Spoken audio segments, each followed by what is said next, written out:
Hey guys, this is Frozen Wish Stews here, and welcome back to another video.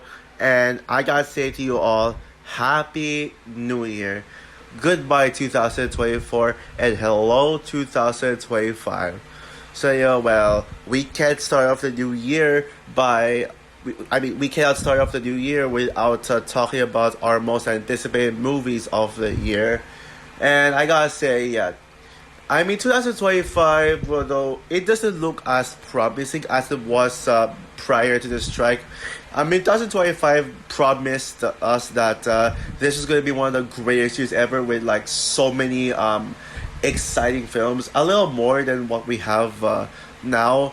But even though the writer's strike has delayed a bunch of 2025 movies to the next couple of years, that doesn't change the fact that there are still such exciting films to find for this year. And I don't think this year will be 2023 level good, level great, but I think it looks as good as 2024. And keep in mind, I thought that 2024's best movies were truly excellent. I just hope that the bad movies. I just hope that there won't be as much bad movies as 2024, so that 2025 can be at least better than 2024. Well, we'll see how my least anticipated movies of this year will go. So yeah, without further ado, if you want to know what my most anticipated movies of the year list are, then just keep watching. First, let's start off with five honorable mentions. And my five honorable mentions are the Michael Jackson biopic, F1, Wake Up Dead Man and Knives on Mystery, Captain America Brave New World, and last but not least, the Mickey 17. Yeah. I initially had this in the top 10, but there's just 10 films that are quite hard to compete with. But anyways, let's get this on. At number 10, The Karate Kid Legends. Yeah, it was actually tough for me to decide between this or Mickey 17. I do believe that Mickey 17 could be the better movie than this, as Mickey 17 does look like another Bong Joon-ho masterpiece. However, the Karate Kid fanboyness in me can't help it but put this one on the top 10 list, simply because I just love the Karate Kid. Sure, yes, the franchise hasn't really been strong after the first film, with Karate Kid Part 2 as being underwhelming, and especially the next Karate Kid being one of the worst movies I've ever seen in my life. Plus you've got that horrible 2010 reboot. Karate Kid Part 3 was the only decent Karate Kid movie after the first, as it's one of my biggest guilty pleasure movies of all time. But then you got Cobra Kai, which everyone knows is my favorite show of all time, and that's actually what makes me truly hyped for Karate Kid Legends. It's the fact that this movie ties into Cobra Kai. It's basically a follow up to Cobra Kai. Yeah, based on the trailers, they did change the production design a bit to make it look like a movie. Now that the backyard and Miyagi's memorial shack looks a lot different than what we saw in Cobra Kai. And sadly, we probably won't be seeing we won't be seeing Sam and Anthony LaRusso, especially Sam, because Sam is going to be in college, which is understandable. I wonder if they're gonna bring in Amanda LaRusso. I actually would love to see her, even if it's at least a cameo role. But yeah, I really like this idea of Daniel and Mr. Han teaming up like the characters from the original Karate Kid and the reboot Karate Kid, like working together to train this kid on boards. And you can already tell that their chemistry is going to be truly great. And Ben Wong. Yeah, his character, he looks like he's gonna be a worthy protagonist, and I'm actually glad that we got we're getting an Asian protagonist, because I think that's something that I personally wanted to see in these kids when it comes to the main kid and all this stuff. Yeah, and And the trailer did indicate that Ben Wong is a newcomer. He's not. I already knew him from the show American Born Chinese, which nobody remembers, but I certainly remember it. I'll probably rewatch that show in preparation for this movie. And yeah, and the credit fights look badass. And I love how that the way that trailer is edited, especially with the use of drums like da da da da da da da da da da. Yeah, but to support the action, yeah, looking like it's gonna kick ass. And yes, certain moments of that trailer gave me chills, like when Daniel gave Ben Wong's character the Segai Taikai headband, and he said two branches, one tree, which is what he says in Cobra Kai, which is gonna be awesome.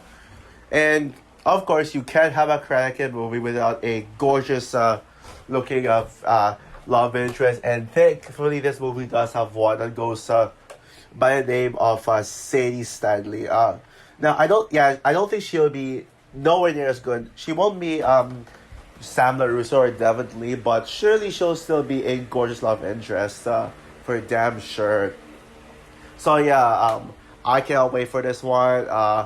And I don't think it'll be in my top 10 favorite films of the year. We'll see about that. I don't think this will top the original Karate Kid movie, and certainly won't be anywhere near as good as Cobra Kai. But I'm still down for this film. At number 9, Superbad. Yeah, I have this one lower than most people, as this is one of those films that is a common popular choice for the number one most anticipated movie of for the year.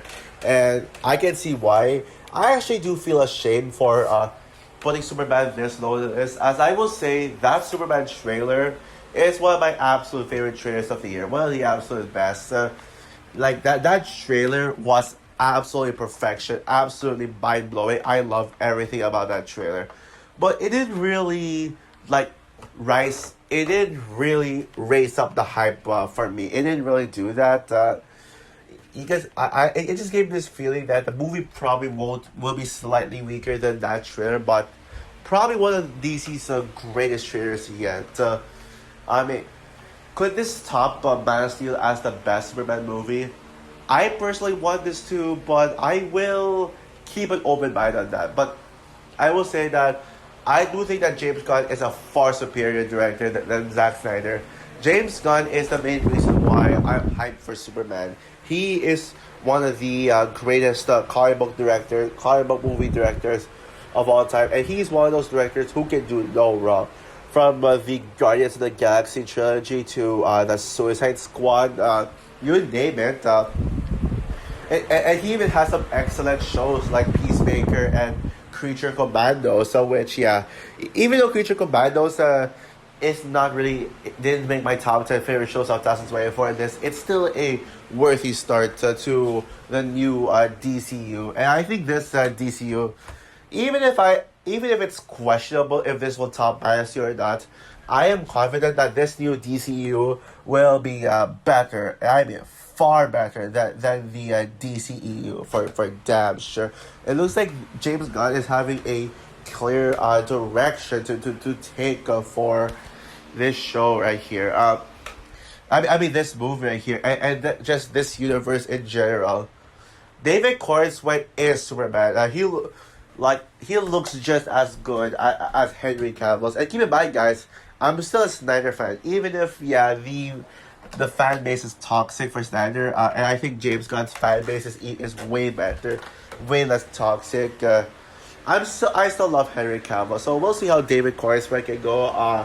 And thank God this movie does not look like happy-go-lucky and lighthearted like what I feared. Yeah, I was fearing that this was going to be a little too lighthearted and happy-go-lucky, because I knew that James Gunn was going to make this geared towards Superman, the original Superman film from 1978, over Man of Steel. But it looks like he's combining both tones. He's combining both the happy-go-lucky tone from Superman 1978 and the dark and grim tone of Man of Steel. And it does have its dark moments, like when Superman fell on the snow and you see blood on his face, blood on his nose. Yeah, that is something. And Crypto looks absolutely adorable. Yeah, for sure. Lois Lane looks like gorgeous. I think she's already my favorite Lois Lane, period. And she is gonna be one of my DC crushes for sure. Lex Luthor, I mean, thank God, finally an actual good Lex Luthor adaptation. Screw the Jesse Eisenberg version that we had. Like, worst superhero casting ever. Even if I didn't hate but BVS, I actually tolerated that. I hate Lex Luthor so freaking much. I think Lex Luthor is the worst DC villain, but Nicholas Hoult Lex Luthor, that is Lex Luthor. And also, we're also gonna get the introduction of the characters, Guy Gardner's Green Lantern, and Mr. Terrific, and Hawkgirl. I predict that either Lois Lane or Hawkgirl will be my favorite character in the film. Maybe even Crypto too. We'll see how much screen time Hawkgirl gets, but I'm not expecting a lot because it's purely a Superman movie. And yeah. Oh, and that Kaiju, oh man, it looks like he's going to make raise the stakes a little higher. So yeah. I'm actually planning to see this film in 40x. Yeah, this looks like it's worthy of a 40x movie, especially with Superman flying. I mean, how can that not scream 40x? So yeah, I can see why this is people's most anticipated, but there are 8 other movies that I'm more excited for. Oh, and also I forgot to mention as well, I don't think this will be James Gunn's best movie. Guardians of the Galaxy Volume 3 is clearly James Gunn's best movie, no contest. Heck, I even think that Guardians of the Galaxy Volume 1 looks better than this, honestly. Well, we'll see between this or Guardians 1, but I know it won't top the Guardians 3. That is forever James Gunn's magnum opus. And speaking of mentioning a Marvel movie, at number 8, The Fantastic Four First Steps, yeah. Yeah, when it comes to July 2025, big superhero blockbusters, and yes, July 2025 is going to be a massive month as we're going to have competition between Superman and Fantastic Four First Steps. I'm 1,000,000% on Team Fantastic Four First Steps. Yeah, I know. I'm biased towards the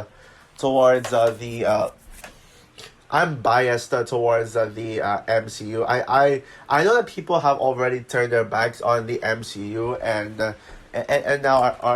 now DC has more fan base than Marvel, but I don't care.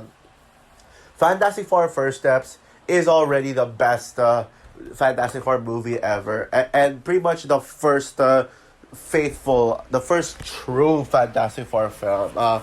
Yeah, after the colossal failure that was Fantastic, and not even the original 2005 film is any better. Like only barely better.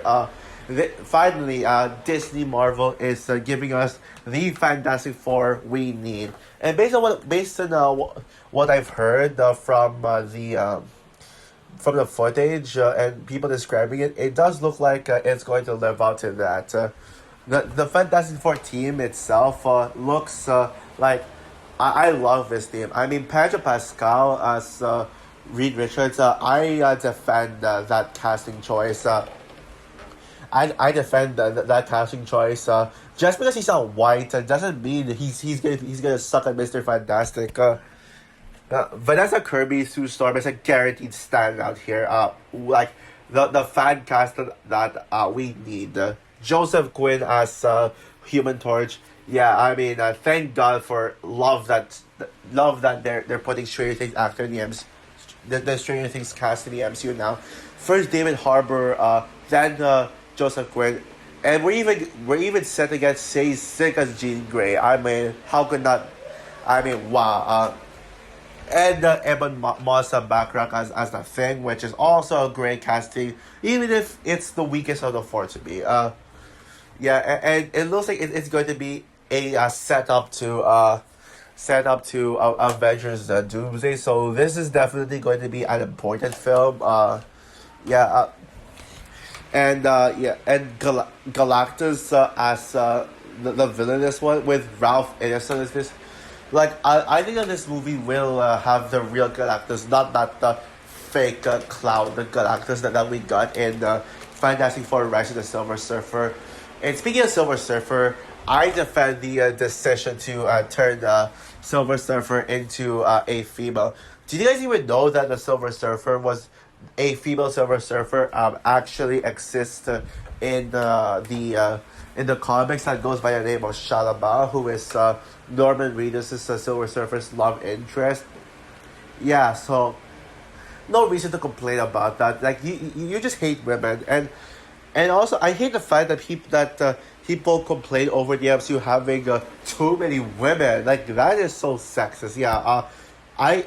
I probably might put Silver Surfer as my favorite character in the film just to support her from all the unnecessary hate that she's getting.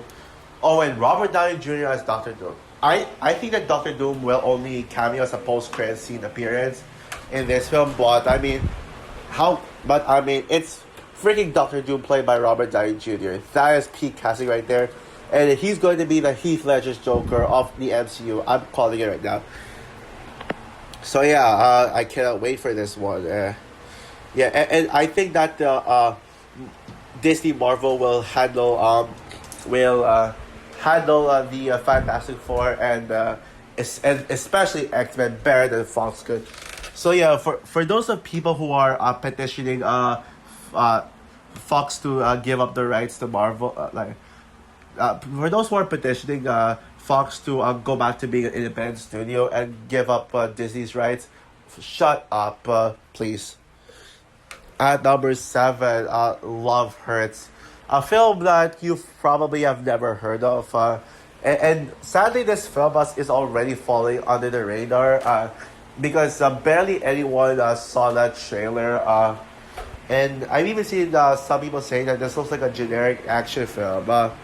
But yeah, so this is quite an unpopular choice. But what exactly is Love Hurts, you may ask?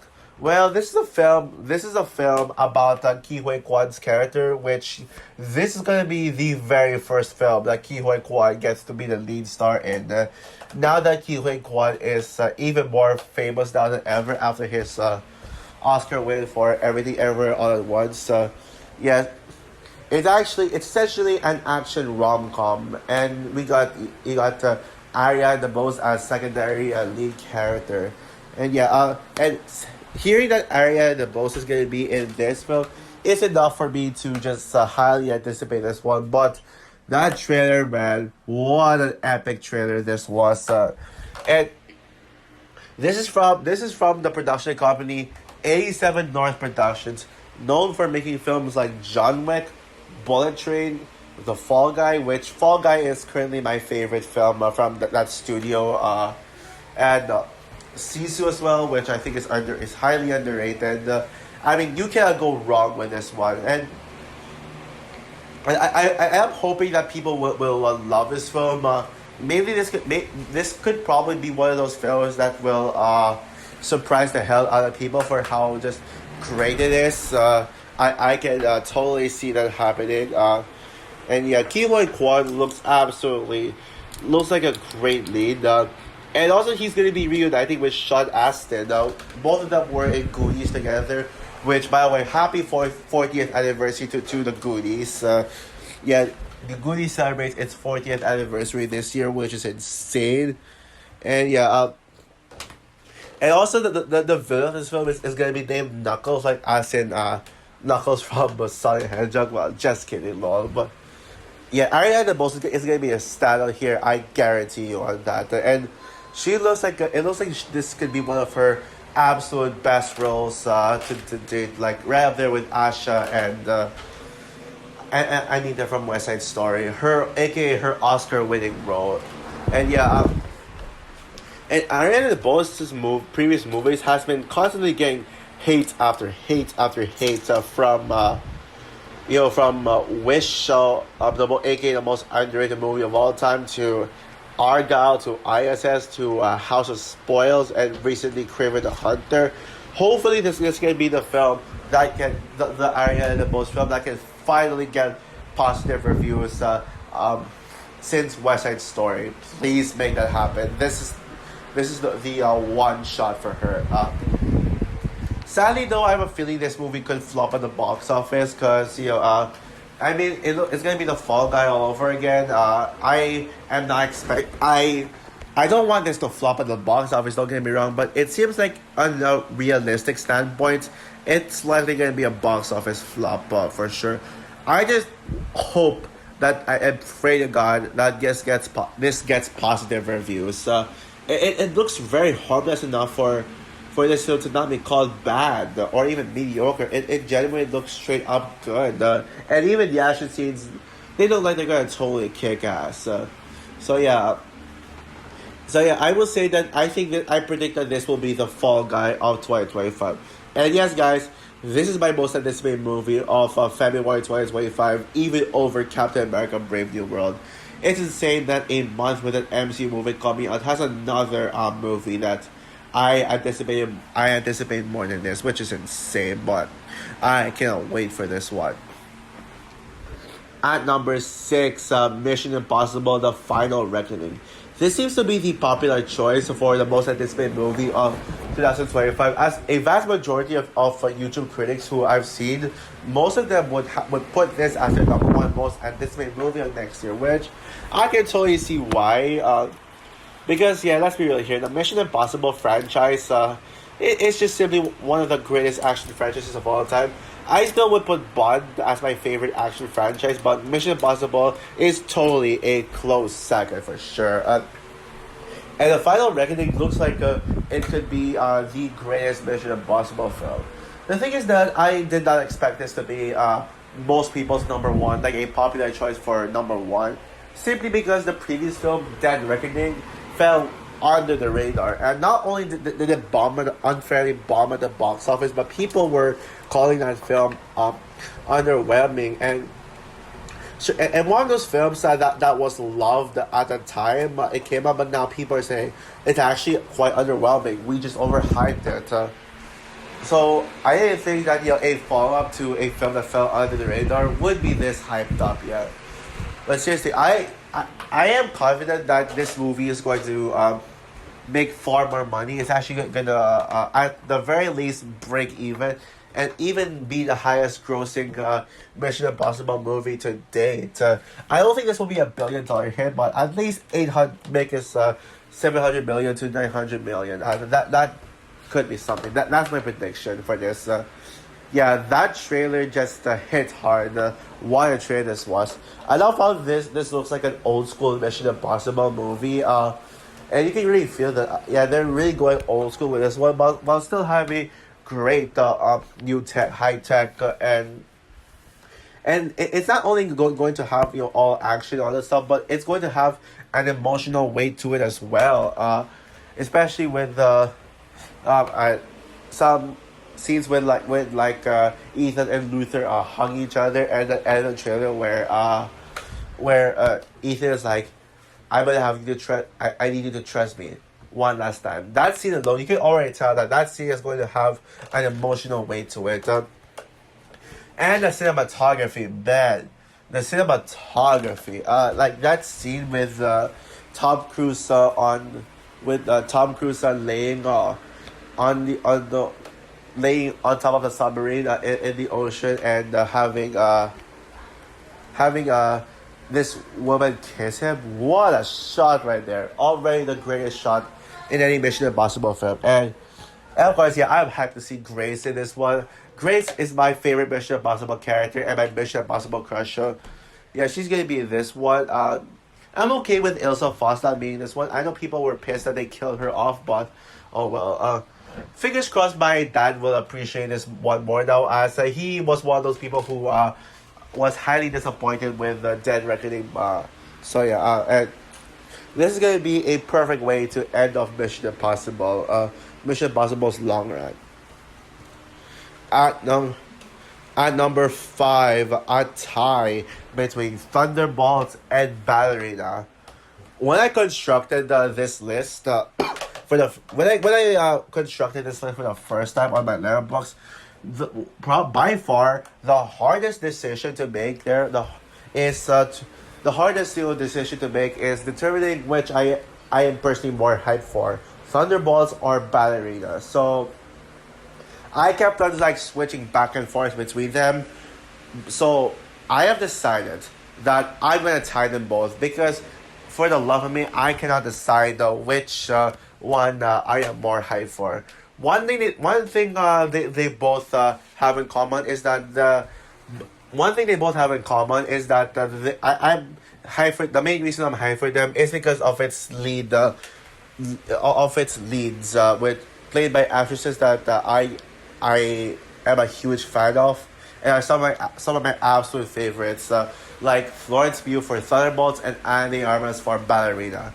Starting off with Thunderbolts, yeah, I'll start off with Thunderbolts because Thunderbolts is my most anticipated comic book film of 2025. I don't care what anyone else says. Thunderbolts looks like a freaking masterpiece.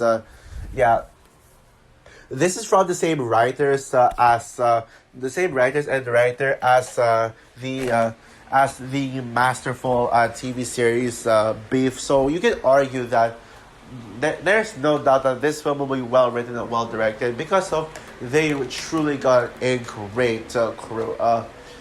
Now the reason why they got the Beef crew on board is because they were originally gonna have Steven Yeun as Sentry, but he stepped out and replaced him with the same guy who played Bob from Top Gun Maverick. He looks like a great Sentry, yeah, but yeah, Yelena is one of my absolute favorite Thunderbolts characters, and looks like she's going to crush it in this film. But that looks like it's going to be another great spy thriller, and it's going to be another team up movie. We haven't had a team up film since Eternals, and this looks like it. This looks like it could be the best team up movie since Endgame.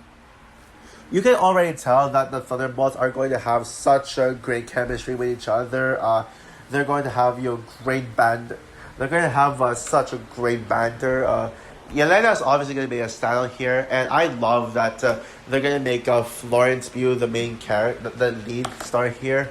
Oh man, seriously, I don't mind Bucky being the leader of the Thunderbolts. I know people are confused by how they say Bucky's going to be the leader, but Yelena's going to be the main character.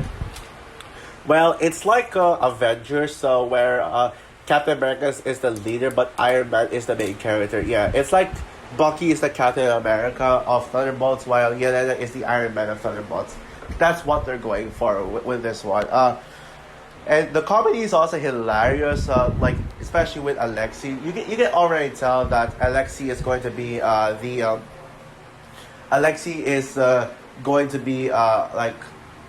funny in this one, and this could be one of the funniest MCU films yet. I can already see that, but from what I heard, it's also gonna blend well with a grounded tone because this is gonna be an overall grounded and serious MCU film. And also this movie is going to answer some questions like who bought the Avengers Tower, and it looks like it's going to be Valentina. I almost said Valortis again, but oh well, whatever. But yeah, I think that Val could be a worthy villain in this one. Yeah, I've loved her previous appearances in the previous MCU projects like Black Widow and Falcon and Winter Soldier. Yeah. And damn, does she look gorgeous in this one. Yeah, she looks like just a lot like Yelena. Damn, Val looks gorgeous in this one. So yeah, I think that this will be a great film overall. A film that I think people will be surprised by. And I hope that they like this film. I'm sick of Marvel, all the Marvel hate. This is by far my most anticipated superhero film of the year. And I don't think this will top this will be as good as Deadpool Wolverine, but still. So yeah, now and also this will be the perfect send off to Phase 5, as Fantastic Four First Steps is going to be the very first Phase 6 film. So yeah. And as for the other film on this tight spot, Ballerina, yeah, I kind of find it funny how in 2023 I preferred a Mission Impossible movie over a John Wick movie when where everyone else said John Wick was better than Mission Impossible. And now this year, I'm anticipating a John Wick movie more than the Mission Impossible film, where everyone else is anticipating the Mission Impossible film more than the John Wick film. But yeah, sure, I'm a fan. I'm a fan of John Wick, especially John Wick Chapter 4, which was a masterpiece. But I think Ballerina will be the best John Wick film simply because it's gonna have a female lead. Yeah, after the success of her action movie debut with No Time to Die, proving how much of a badass she is. Yeah, there's no doubt that Ballerina is going to kick ass. The trailer itself, it did not disappoint me. In fact, it looks even better than I'm expecting. Yeah, that trailer looks so badass, so kick ass, and I genuinely hope that people won't hate this film, call it woke, and call it the worst John Wick movie ever. It is not going to be that.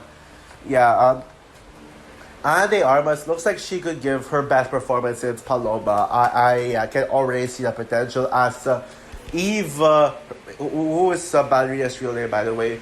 Eve is already one of my crushes of 2025 for damn sure. She looks just as hot as Paloma, and the action scenes look as brutal as you'd expect in a John Wick film, and yeah, not much else to say about it, but yeah, it just rather a John Wick film that kicks ass and has a sexy female lead. And by the way, that poster is fucking sexy. I'm not gonna lie.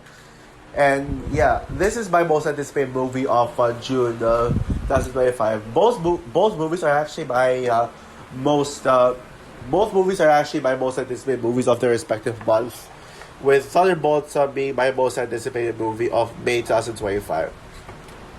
Now, if I were to choose one that I would give the slight edge to, I would say Thunderbolts slightly, but Ballerina is a film that does not deserve to miss my top five. So that's one reason why I decided to tie them both. But yeah, oh, and also another thing I forgot to mention about Ballerina. The story sounds really good. And I know people are gonna say, "Oh, but it's just another revenge story, a cliche." But I don't think that's gonna be the case. It looks dark and grim and gritty as well. So yeah, at number four, Avatar, Fire and Ash. Yeah, I feel ashamed for not putting this any higher up on the list because I just adore Avatar. But the thing is, guys, is that there are three films that I cannot help it but hype up more than Avatar, Fire and Ash. But yeah, now I'm sure you guys are aware of how much I adore Avatar, The Way of Water.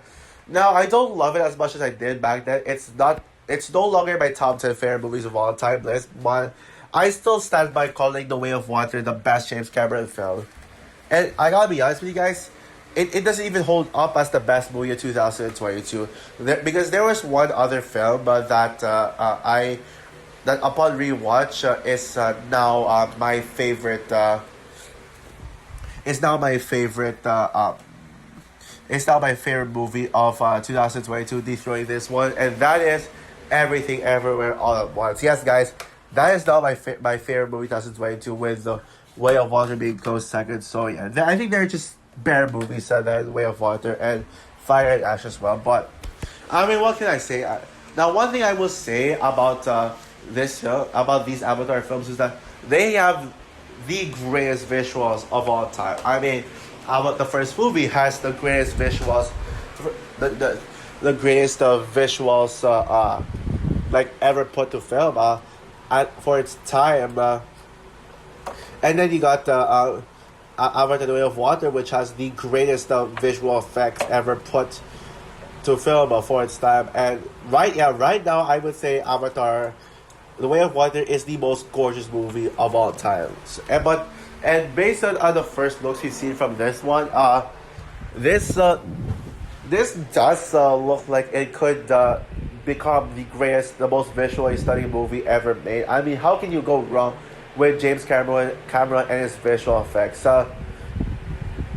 And I am hoping that I am actually confident that this film will not be similar to the will have a much different story. I know Way of Water was criticized for being a rehash of the first film, and but I am confident that Fire and Ash. I think on story wise, I think this could be better than the second film. I don't know if this will actually top Way of Water for me. I will keep an open mind. Because the thing with Way of Water is that it was just an experience because of how long we've waited for the second Avatar film. The fact that we're getting another Avatar movie just shortly after the second one, that is where I would question, because I'm not sure if the experience of this film will be as impactful as it was in the second film, which is why I have this lower than you. This is why I rank this a little lower than you when you think. But I will say that on a story perspective, like what I said, I think that this may have a better story. And also that this is gonna have like a brand new villain with the Ash clan. And yeah, Una Chaplin is going to seems to be playing the villain Varang. Yeah, based on what I've been hearing about it, and yeah, having the villains be a clan, let alone a female villain, is going to be something quite interesting.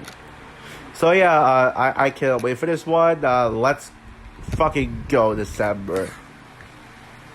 It's number three, Sinners. Yeah, another original film, just like Love Hurts. Now, I'm shocked that this film doesn't appear quite a lot on people's top 10 most anticipated movies of the year list.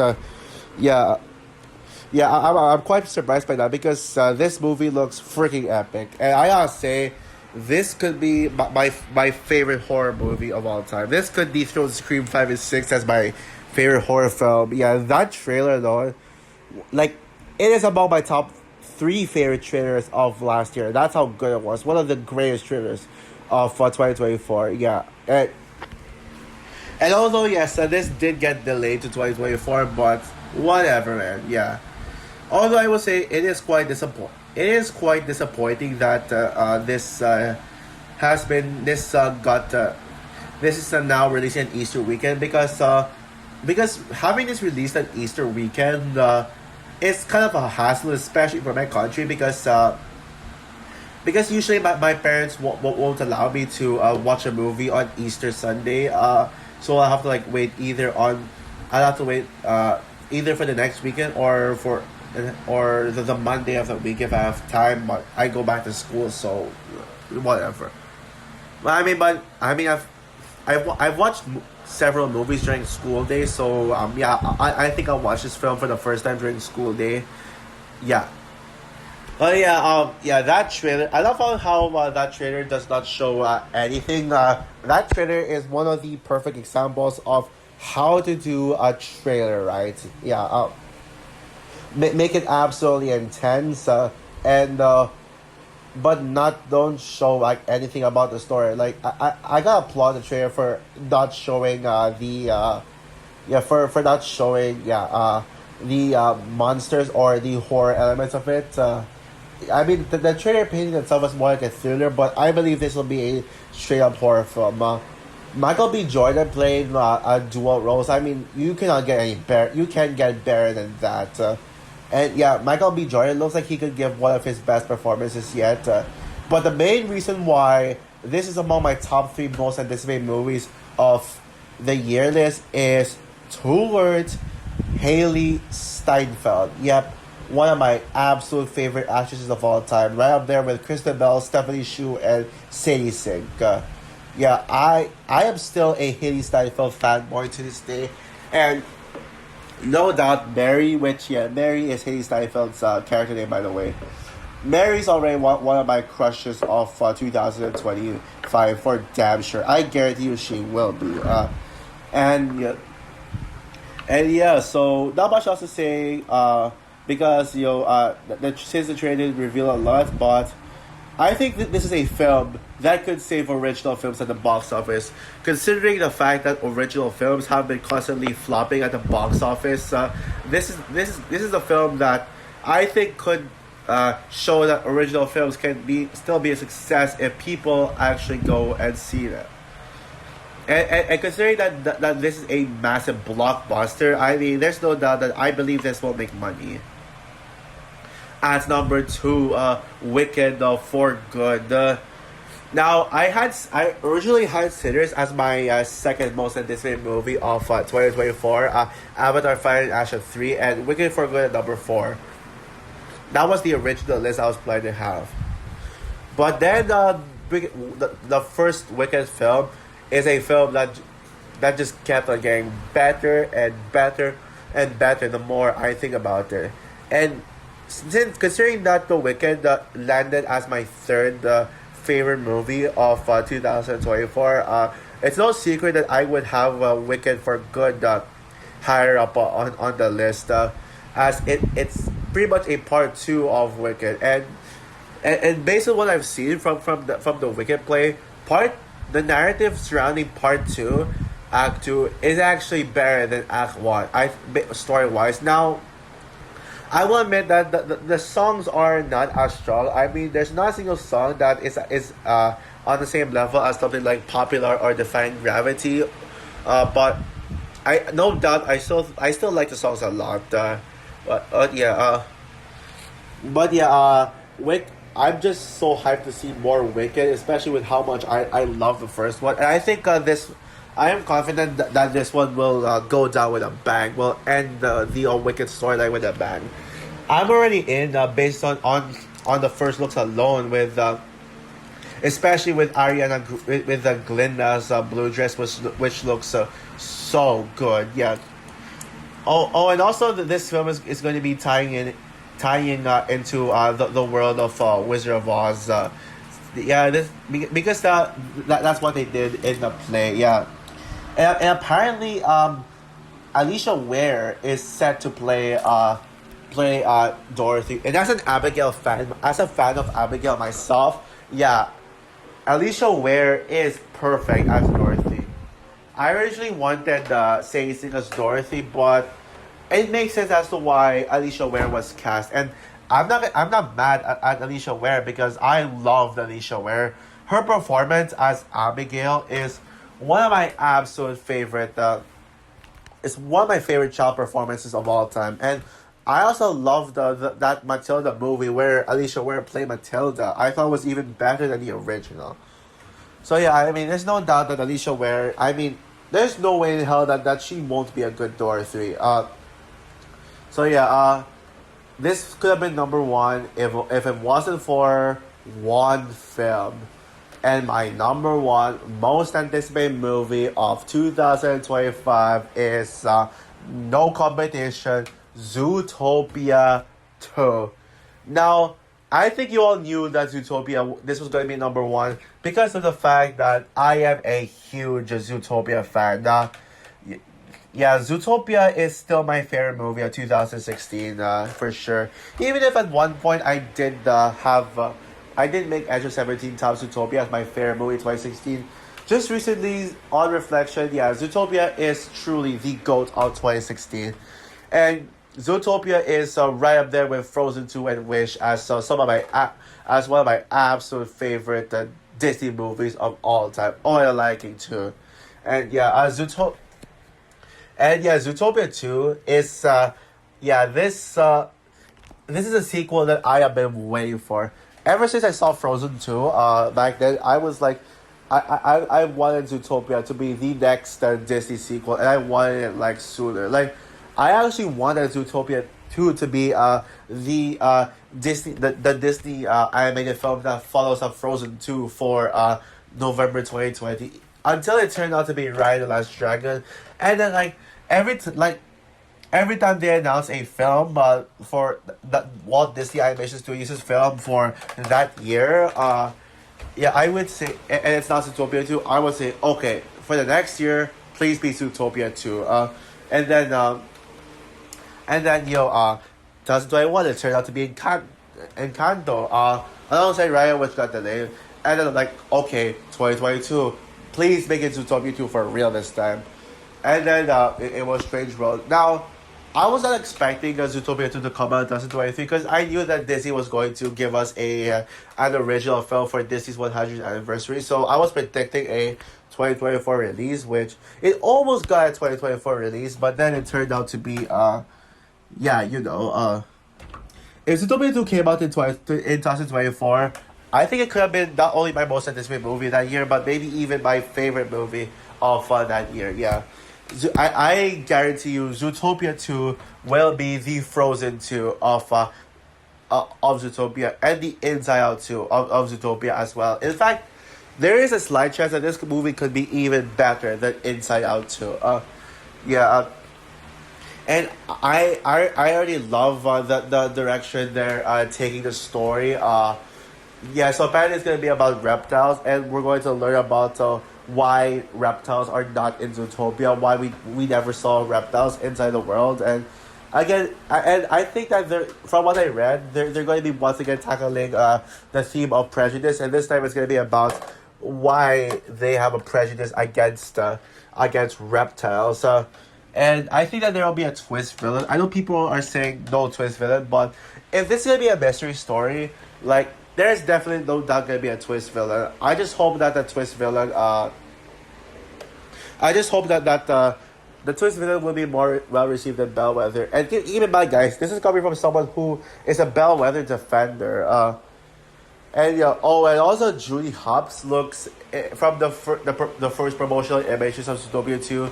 Julie Hopps looks even cuter than I thought. And Julie Hopps is one of the most adorable characters I have ever seen. And the fact that they made her even more adorable. Oh man, yeah. Judy's gonna make my heart melt for sure. And yeah. And I think that this movie will be just as dark and mature as it was in the first one.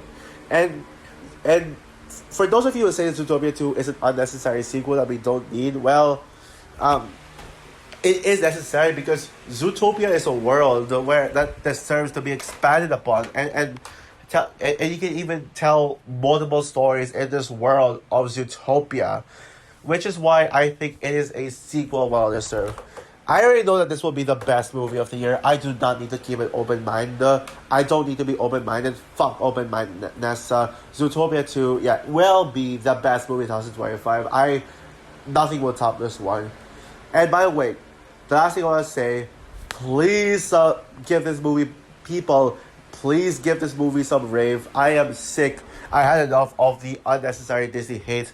I think that Zootopia 2 could be the Disney film that would make people rave about Disney once again. Like, this could be the first Disney film that gets critical rave since Encanto, which, yeah, Encanto's a film that people have turned their backs against just because of one Best Animated Feature over Mitchell's vs. the Machines. And yeah, I would love to see Zootopia 2 win Best Animated Feature at the Oscars next year, as it would well deserve it. So yeah, and I don't think Inside Out 2 will win anymore because of competition and the fact that barely anyone puts Inside Out 2 as their favorite animated film of the year. It's probably either going to be The Wild Robot or Flow.